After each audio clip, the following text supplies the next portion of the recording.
What's up, y'all? Back with another video. This is a crazy story about Shanquella Robinson. A lot is still being found out about this story. A lot of information is still being put together. You know, my opinion, this story reminds me of the Kanika Jenkins story in a way. Some people might say that's a reach, but it's kind of similarities, especially with the foul play and all that.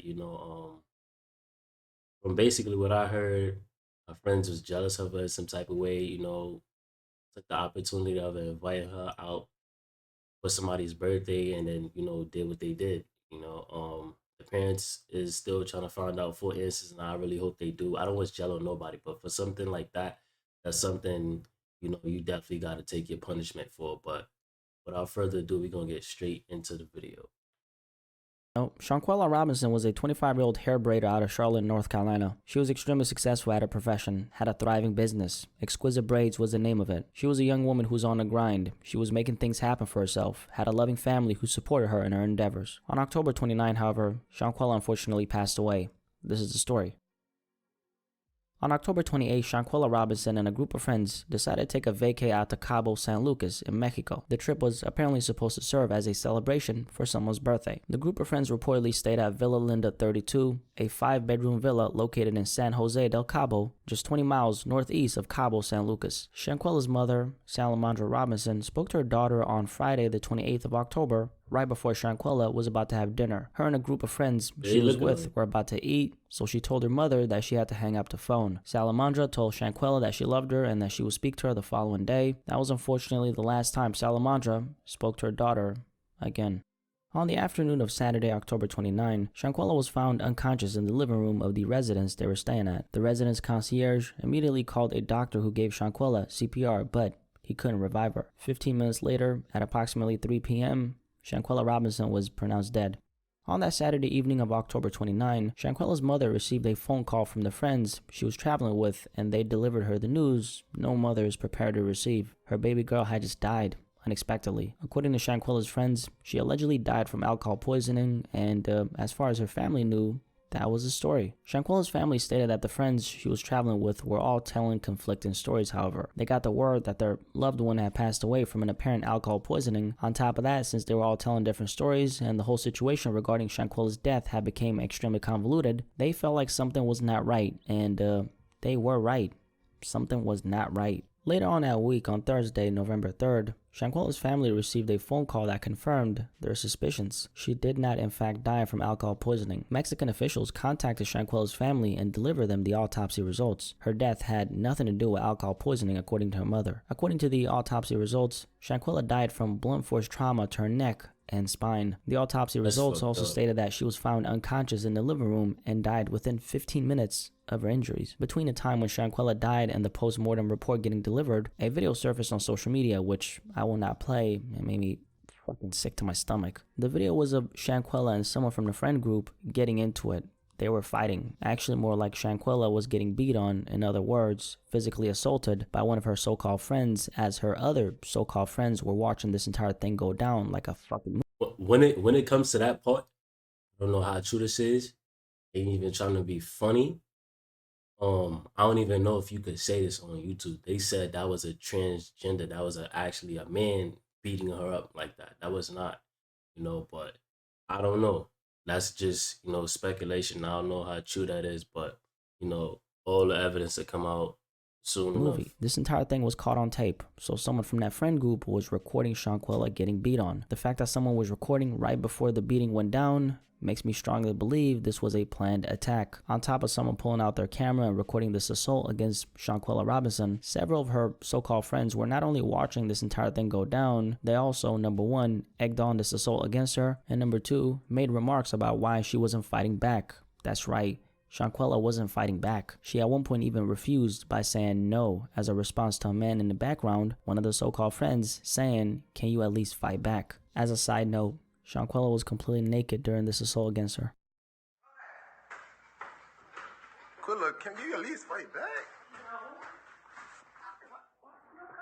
At least. So her bitch-ass friends not only lied to her parents about the cause of their daughter's death, all of them also told a bunch of conflicting, contradicting, inconsistent, and incongruent stories of what happened to their late daughter. They were all also in the same room as Shanquella was getting beat on by one of them, recording with their phones, encouraging this assault on this poor woman who's now dead. Right now, as we speak, there should be an arrest warrant for all these people who were on that trip along with Shanquella Robinson. None of these people should be walking free in these streets right now. They should all be considered dangerous, and the probability of them being involved in the death of Shanquella Robinson is extremely high. So, Your Honor, please put all these people in a cold interrogation room, separate all of them from each other. Any contact between everyone in this friend group should cease to exist right now so they can't get their story straight. The fact that these people lied to Shanquella's family should alone qualify them as suspects for the homicide of Shanquella Robinson. The fact that everyone in this friend group, except for one person who was assaulting the poor woman, was watching her get beat on, and the fact that the autopsy results completely contradicts the story they told her family should have all these people in cuffs as we speak. The fact that we haven't gotten there makes me very upset. The fact that these people are walking free right now makes me very upset. The fact that a lot of the major news platforms haven't covered this story yet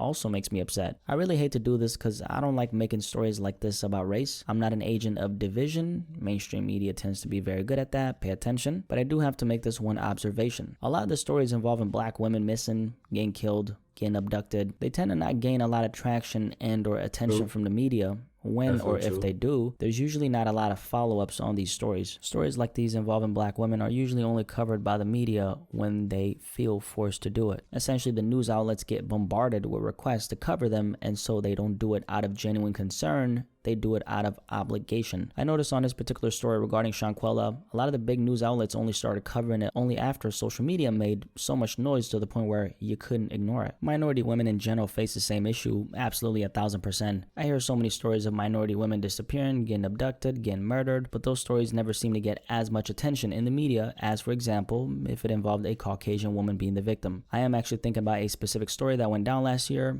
You may know which one I'm talking about. I want to preface by saying, may that young woman's soul rest eternally, okay? I really mean that. It's just an observation which seems to be accurate. But the Gabby Petito story is the one I'm talking about. Very sad what happened to that young woman. I sympathize with her family because that's horrible. But I did notice that the coverage on that story was instantaneous, grand, a lot of follow-ups, and a lot of attention was shined on her story, which I'm not mad about. What I'm saying is I'd like to see the same energy and attention being given to black women and just minority women as well, since at the end of the day, no matter what way you look at it, these are all women, regardless of their race, having horrible things done to them. This is the kind of story that should be global, but it's unfortunately not yet. Now, at an event where someone passes away on foreign soil, that obviously means that the country they had citizenship in this case, that would be America for Shanquella, the United States doesn't have a lot of sway on speeding up the process of this case because their citizen died in another country, and that country is a sovereign country. It's a sovereign entity. Mexico is its own country. There's laws in Mexico that completely differs from the laws in the United States, and since it happened on their soil, the Mexican authorities are the ones handling this case until or if they decide to hand it over to the feds. That's why I think this case might be going on for a little while, and that does explain why Shanquella's so-called hoe-ass friends aren't behind bars right now. It looks like the Mexican authorities won't be handling this case for very long though. The feds,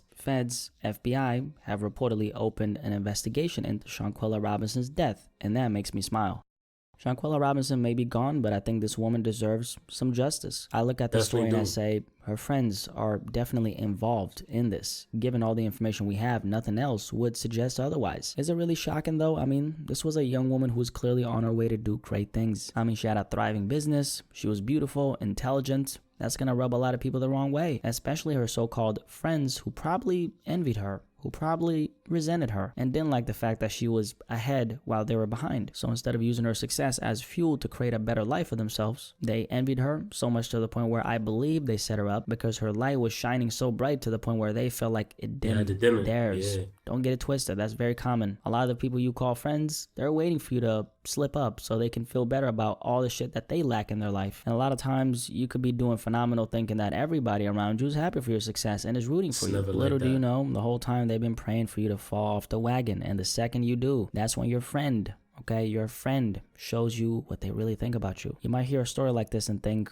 this is never going to happen to me. Never say never. You don't know. Yeah, what I do know is that never. a lot of people are listening to this. You got some chameleons around you. Some lethal chameleons for that matter. What I'm saying is don't let those chameleons be the source of your downfall. That little rant aside, Sorry for that. I just had to speak my mind. Rest in peace to Shanquella Robinson. This young woman Definitely had rest her in whole peace. life in front of her, and she died so horribly. And it's sad. It's sickening. May her soul rest eternally. And I hope the people who are responsible for this get held liable. They deserve prison time, no question. And to her family, I hope you guys don't stop pursuing this. Please don't lose hope. Make as much noise as you can so your daughter's death wasn't in vain. I'm out. That was a good video. Let me see. Definitely with this, I hope our family don't stop pursuing hope. It's definitely getting a lot of media attention from people like Jesse Hilarious. It's definitely getting attention from the news. I hope, those quote unquote friends get what they deserve. Um my message before I end this off is definitely watch who you hang around, watch who you tell stuff to, don't really share a lot of your accomplishments with people. And once you do start leveling up, you have to change your surroundings and make sure you protect it at all times, because even your family do something to you. Like I said, family is not family no more. Friends is not friends no more. Um a lot of crazy things has been happening in this world, and it's mostly about the people you love. You know, to watch out for the people you got problems with, but you don't think to watch out for the people that surround you 24/7. You think they happy for you. You think, oh yeah, I got this. They happy for me. You gotta listen out and look at their faces when you tell them about the good stuff that you're doing and see their reaction. But with that being said, rest in peace, Shanquella Robinson. Love is love, and I'm gonna catch you on the next video.